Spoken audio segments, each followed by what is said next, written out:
अमज्ञानतिमिरन्धस्य ज्ञानाञ्जनशलाकया चक्षुरुन्मीलितं येन तस्मै श्रीगुरवे नमः। नमः विष्णुपदाय कृष्णपृष्ठाय भूतले श्रीमते भक्तिवेदान्तस्वामिन् इति नामिने नमस्ते सारस्वती देवी गौरवाणी प्रचारिणे निर्विशेषशून्यवादी पश्चात्तदेशतारिणे वञ्चाकल्पतरुभ्यश्च कृपा सिन्धुभ्येव च पतितानां पावनेभ्यो वैष्णवेभ्यो नमः। श्री कृष्ण चैतन्य प्रभु नित्यानंद श्री अद्वैत गदाधर श्रीवासदि गौर भक्तवृंद। हरे कृष्णा कृष्ण कृष्ण हरे हरे, हरे राम राम राम हरे हरे। हरे कृष्ण। सुस्वागतम ऑनलाइन एवं ऑफलाइन धारावाहिक गीता कथामृतम सीरीजेर आज के सप्तम दिवस। 7 দিনের गीता कथा হয়ে গেছে। হ্যাঁ, तो आज के হচ্ছে শ্লোক নাম্বার 6, 7, 4, 5, 6 না না আজকে হচ্ছে 4, 5, 6 তিনটা একসাথে। ঠিক আছে, বলো আমার পিছনে। পত্র সুরা सोया महेश्वासा भीमार्जुना समाजुदी युयुधान विराटश्च द्रुपदश्च महारथः दृष्टकेतु चिकितानः काशीराजश्च वीरजवान पुरुजित कुंतीभोजश्च शैवश्च नरपुंगव युधामन्युश्च विक्रांत उत्तमौजाश्च वीरजवान सौभद्र द्रौपदेयाश्च सर्व एव महारथा। কালকে আমরা কি পড়েছিলাম? কালকে ওই দুর্যোধন গেছে দ্রোণাচার্যের কাছে, ওই বলতে ওই দ্রুপদের ব্যাপারে, ছেলের ব্যাপারে, যে আপনি যে সৈন্য বানিয়ে দিয়ে যে সৈন্য বানিয়েছে আপনার শিষ্য আপনাকে শিক্ষা দিয়েছিলেন, আর কে আপনার परम मित्र शत्रु দ্রুপদের পুত্র দৃষ্টদ্যম্ন বানিয়েছে। তার মানে দৃষ্টদ্যম্নের ইন্ট্রোডাকশন করিয়েছে গত শ্লোকে। শুধু দৃষ্টদ্যম্ন নয়, দৃষ্টদ্যম্ন কেন বলেছে? কারণ দৃষ্টদ্যম্নের অত বড় যোদ্ধা নয় দৃষ্টদ্যম্ন, কিন্তু দৃষ্টদ্যম্ন বলেছে কারণ দৃষ্টদ্যম্ন সেনা প্রধান 1 নম্বর, 2 নম্বর হচ্ছে দৃষ্টদ্যম্ন দ্রুপদের পুত্র, তাই দ্রুপদকে রাগানোর জন্য বলেছে দৃষ্টদ্যম্ন সাজিয়েছে। কিন্তু দৃষ্টদ্যম্ন ছাড়া আরো কত কত যোদ্ধা আছে, তাদের পরিচয় আজকে দিচ্ছে। আমার পেছনে বলো। যেই সমস্ত সেনাদের মধ্যে অনেকে ভীম ও অর্জুনের মতো বীর ধনুর্ধারী রয়েছেন, এবং যুযুধান বিরাট ও দ্রুপদের মতো মহাযোদ্ধা রয়েছেন, সেখানে দৃষ্টকেতু, চেকিতান, কাশীরাজ, পুরুজিত, কুন্তিভোজ ও শৈব্যের মতো অত্যন্ত বলবান যোদ্ধারাও রয়েছেন। সেখানে রয়েছেন অত্যন্ত বলবান युधामन्यु प्रबल पराक्रमशाली उत्तमौजा সুভদ্রার পুত্র এবং দ্রৌপদীর পুত্রগণ, এইসব যোদ্ধারা সকলেই একজন মহারথী। তো এবার দুর্যোধন গুরুদেবের কাছে কালকে গিয়েছিল, গিয়ে বলছে দৃষ্টদ্যম্ন যাকে আপনি শিক্ষা দিয়েছিলেন, আপনার মনে আছে দ্রুপদ, তার পুত্র এই দৃষ্টদ্যম্ন, সেই সাজিয়েছে সবকিছু। তো তার পরিচয় দিয়েছে। এছাড়াও পাণ্ডবদের আরো অনেক মহান মহান যোদ্ধা আছে। এটা কে বলছে? দুর্যোধন কাকে? গুরুদেব দ্রোণাচার্যকে বলছে পাণ্ডবদের পক্ষে আর কে কে আছে? 2 জন মহান যোদ্ধার নাম বলেছে, ভীম অর্জুন এই দুইজনের নাম প্রথমেই নিয়েছে। হুম। ভীমের সাথে দুর্যোধনের একটু পার্সোনাল রিলেশন আছে, কারণ ভীমকে খুব ভয় পেত দুর্যোধন সবসময়। হুম। দুর্যোধনের সবসময় একটা ডেঞ্জারাস উইক সাইড ছিল, এটা হচ্ছে ভীম। সবসময় ভীমের প্রতি তার একটা ডর পয়দা থাকতো ভিতরে। হুম। তাই সে ভীমের কথা বলছে, এবং ভীম আসলেই বড় যোদ্ধা। ভীমের শরীরে 10,000 হাতির বল আছে, ভীমের শরীরে এত পাওয়ারফুল যোদ্ধা। আরও ভীমকে বলার আরও একটা কারণ হচ্ছে, ভীম 3টা শপথ করেছিল, প্রমিস করেছিল এই যুদ্ধের পূর্বে, যে প্রথম হচ্ছে ধৃতরাষ্ট্রের 100 পুত্র, দুর্যোধনদের 100 ভাইকে আমি মারব, সবগুলোকে আমি নিজে হত্যা করব, 1 নম্বর। ঠিক আছে। হুম। 2 নম্বর হচ্ছে দুর্যোধনের জঙ্গা মানে থাই, উরু, সেটা আমি ভাঙব।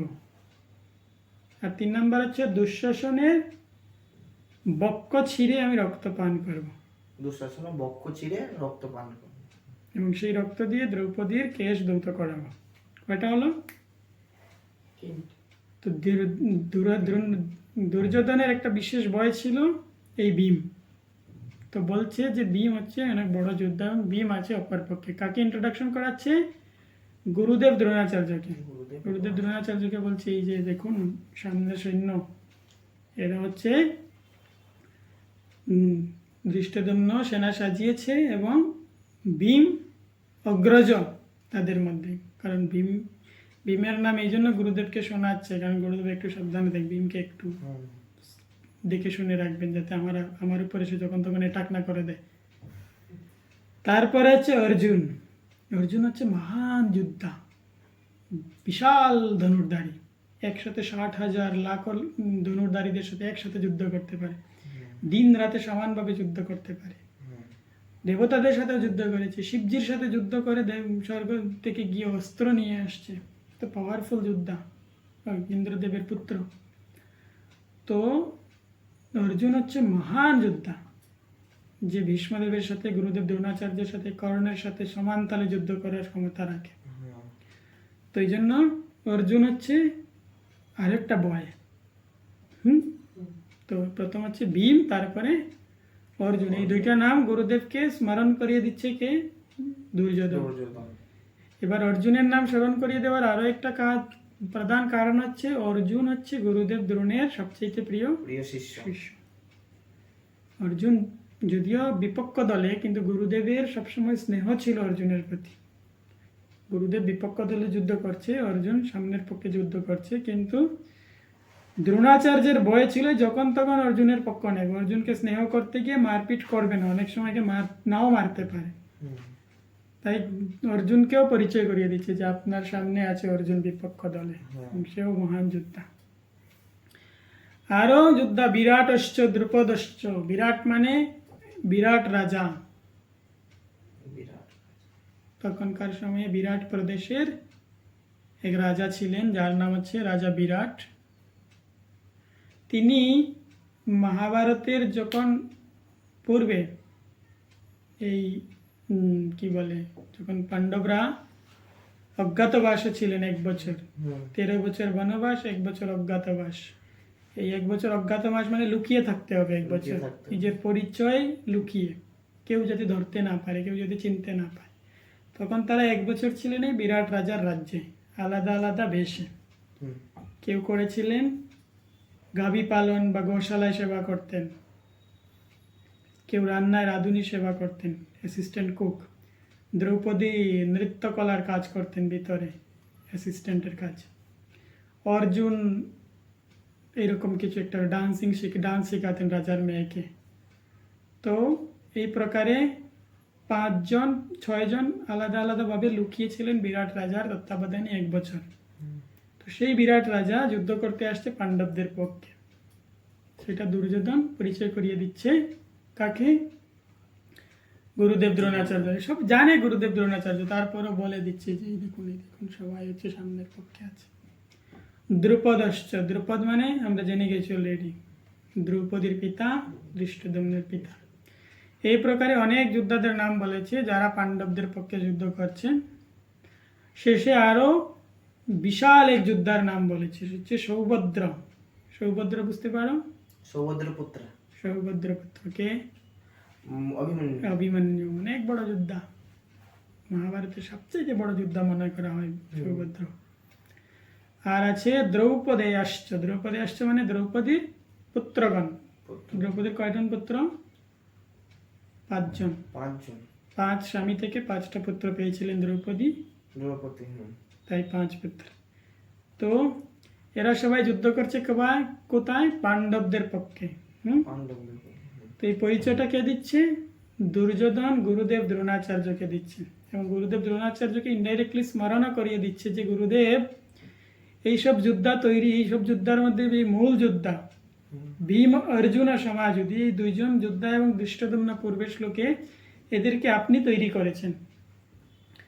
তো পূর্বে যেহেতু আপনি তৈরি করেছেন, ভালোভাবে এদেরকে প্রস্তুত করেছেন, বানিয়েছেন, সেটা আপনার ভুল ছিল। এদেরকে এত সুন্দরভাবে প্রশিক্ষণ দিয়ে তো বড় যোদ্ধা তৈরি করে দিয়েছেন। দয়া করে এখন আর ভুল করবেন না, এখন মিস্টেক করবেন না, এখন ভালোভাবে যুদ্ধ করবেন, আপনি এদের মারবেন। গুরুদেবকে গিয়ে বলছে শিষ্য, বুঝা যাচ্ছে?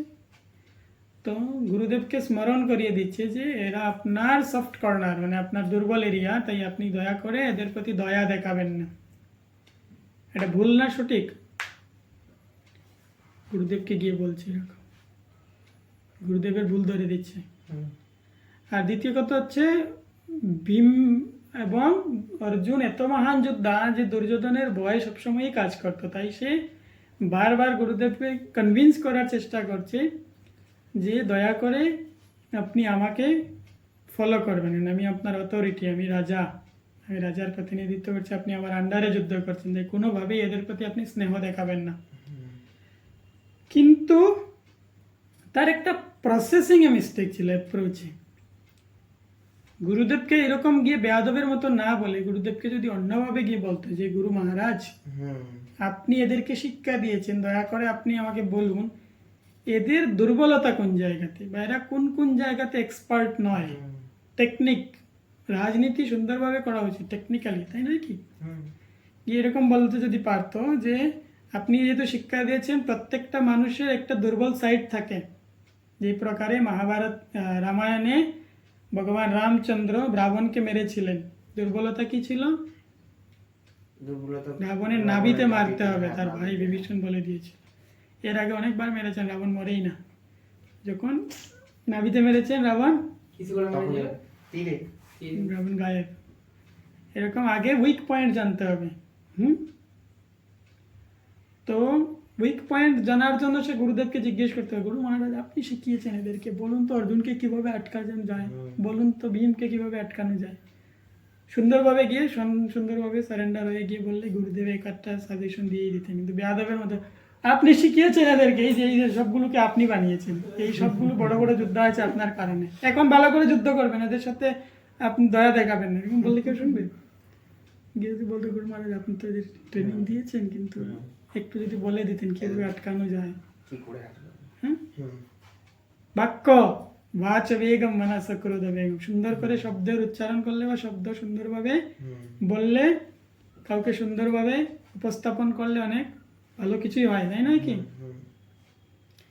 কিন্তু মতো গন্ডামূর্খ, তো মানে গাধা দুর্যোধন, তাই সে তার গুরুদেবকে বেয়াদবের মতো গিয়ে বলছে যে আপনি এরকম এরকম করেছেন, এখন দয়া করে আর এদের প্রতি দুর্বলতা দেখাবেন না, এদের সাথে লড়বেন আপনি ভালো করে।